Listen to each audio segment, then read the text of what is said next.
تاریخ ماضی کے سفر کرتے ہوئے پیغمبر اکرم کے زمانے میں پہنچتی ہے، جب پیغمبر اسلام نے اپنی نبوت کا اعلان کیا اور مکے والوں کو بتایا کہ کعبہ صرف پتھروں سے بنی ایک عمارت نہیں ہے، تمہارا قبلہ ہے، اللہ کا گھر ہے، اور عبادت صرف ایک اللہ کی ہونی چاہیے۔ آپ نے لوگوں کو اللہ کی عبادت کی طرف بلایا، لیکن مکہ کے بڑے خاندانوں اور قریش کے سرداروں نے اس پیغام کی سخت مخالفت شروع کر دی۔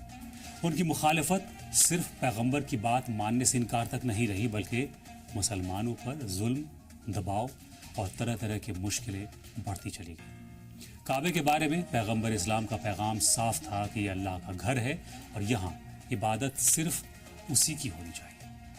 حضور اکرم کو مکہ میں تنگ کیا جانے لگا، جس کے نتیجے میں 622 عیسوی میں آپ نے مکہ چھوڑ دیا اور ہجرت کر گئے۔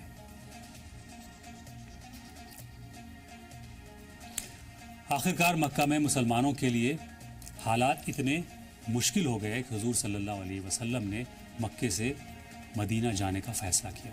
622 عیسوی میں آپ کی ہجرت ہوئی اور یہی سال بعد میں اسلامی کیلنڈر کی شروعات کا سال بنا۔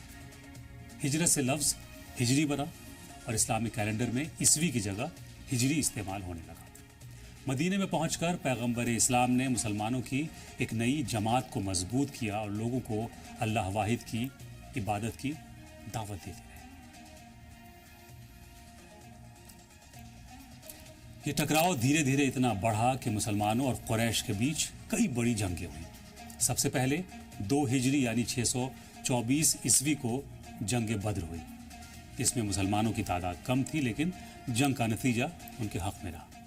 اس کے بعد 3 ہجری یعنی 625 عیسوی کو جنگ احد ہوئی، جس میں قریش بڑی فوج کے ساتھ مدینے کے پاس پہنچے۔ پھر 5 ہجری یعنی 627 عیسوی میں جنگ خندق ہوئی۔ حضرت محمد صلی اللہ علیہ وسلم کا پیغام اب مکہ کی سیاست اور پورے عرب کے حالات کو بدل رہا تھا۔ 8 ہجری یعنی 630 عیسوی میں وہ دن آیا جسے فتح مکہ کہا جاتا ہے۔ حضور صلی اللہ علیہ وسلم بڑی تعداد میں صحابیوں کے ساتھ مکہ میں داخل ہوئے۔ جن قریش نے محمد صلی اللہ علیہ وسلم پر 3 جنگیں تھوپیں، اسی قریش کے لیے عام معافی کا اعلان کیا۔ محمد مصطفیٰ صلی اللہ علیہ وسلم نے حضرت علی کے ہاتھوں میں امن کا پرچم دے کر کہا کہ جا کر مکہ میں اعلان کر دو کہ ہم واپس آ رہے ہیں، لیکن امن کے پیغام کے ساتھ یہاں تک کہ اس کو بھی امان دی جاتی ہے جو سردار قریش ابو سفیان کے گھر میں چھپا ہوا ہے۔ ابو سفیان امیر معاویہ کے باپ اور یزید کے دادا تھے۔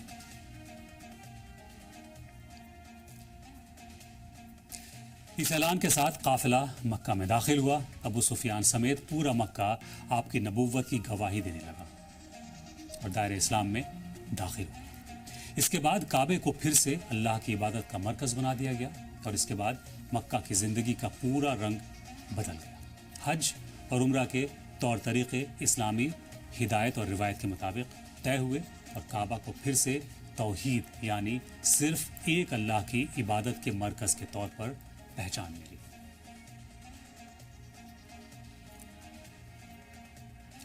فتح مکہ کے بعد حضور صلی اللہ علیہ وسلم کی زندگی زیادہ لمبی نہیں رہی۔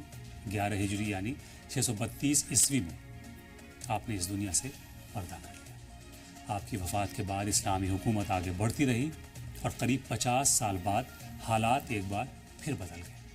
60 ہجری میں ابو سفیان جو قریش کے سردار تھے اور نبوت کا انکار کرتے رہے، بدر، احد اور خندق جیسی جنگ رسول سے لڑتے رہے، ان کے بیٹے معاویہ نے اپنے بیٹے یزید کو یعنی سفیان کے پوتے کو تخت پر بٹھایا۔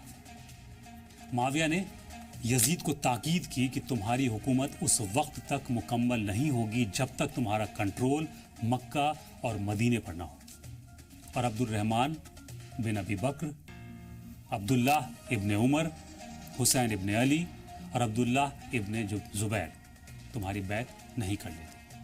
ان میں سے 3 اسلامی خلیفہ کے بیٹے ہیں اور عبداللہ ابن زبیر صحابی رسول کے بیٹے ہیں۔ تخت پر بیٹھتے ہی یزید ان چاروں شخصیتوں سے بیعت مانگنے لگے۔ ابو بکر کے بیٹے عبد الرحمن کا اسی بیچ انتقال ہو گیا۔ حضرت عمر کے بیٹے عبداللہ نے بیعت سے انکار تو کیا لیکن خاموش رہے۔ امام حسین نے بیعت سے صاف صاف انکار کیا، جس کے نتیجے میں 61 ہجری میں کربلا کا وہ دردناک واقعہ پیش آیا جس میں امام حسین اور ان کے ساتھیوں کو شہید کر دیا گیا۔ کربلا کے بعد عرب کی سیاست اور بھی زیادہ الجھ گئی۔ ان چاروں میں عبداللہ ابن زبیر اکیلے پڑ گئے۔ مکہ میں عبداللہ ابن زبیر موجود تھے اور انہوں نے یزید کی بیعت اور حکومت کو ماننے سے انکار کر دیا۔ اس کے بعد مکہ اور شام یعنی آج کا سیریا اس کی حکومت کے بیچ ٹکراؤ کی نئی شروعات ہوئی۔ 64 ہجری یعنی 683 عیسوی میں یزید کی طرف سے ایک فوج مکہ کی طرف بھیجی گئی۔ اس فوج کا مقصد عبداللہ ابن زبیر کے قیام والے مرکز کو ختم کرنا تھا۔ مکہ میں عبداللہ ابن زبیر اور ان کے ساتھیوں نے مقابلہ کیا۔ یزیدی فوج نے مکہ کا گھیراؤ کر لیا اور کئی دنوں تک لڑائی چلتی رہی۔ اسی دوران کعبہ بھی جنگ کی چپیٹ میں آ گیا۔ کعبے پر پتھر پھینکے گئے اور توڑ پھوڑ کی گئی۔ بعد میں یزیدی فوج نے کعبے میں آگ لگا دی۔ کعبے پر پوری طرح یزیدی فوج کا کنٹرول ہو گیا۔ کعبے کے پاک مقامات کو استبل بنا دیا گیا۔ کعبے پر یہ تاریخ کا دوسرا بڑا حملہ تھا۔ اس حملے کے بعد خانہ کعبہ کی حرمت کو بڑی بے دردی سے پامال کیا گیا۔ اسی دوران یزید کی موت ہو گئی۔ یزید کی موت کے بعد مکہ پھر آزاد ہوا اور کعبے کی پھر سے تعمیر نو کی گئی اور صدیوں تک مکہ اور کعبہ آباد رہا۔ مگر اس آباد اور گلزار مکہ میں اس سے پہلے ایک اور بڑا حملہ ہوا تھا جسے تاریخ نے ابرہہ کا حملہ کہا۔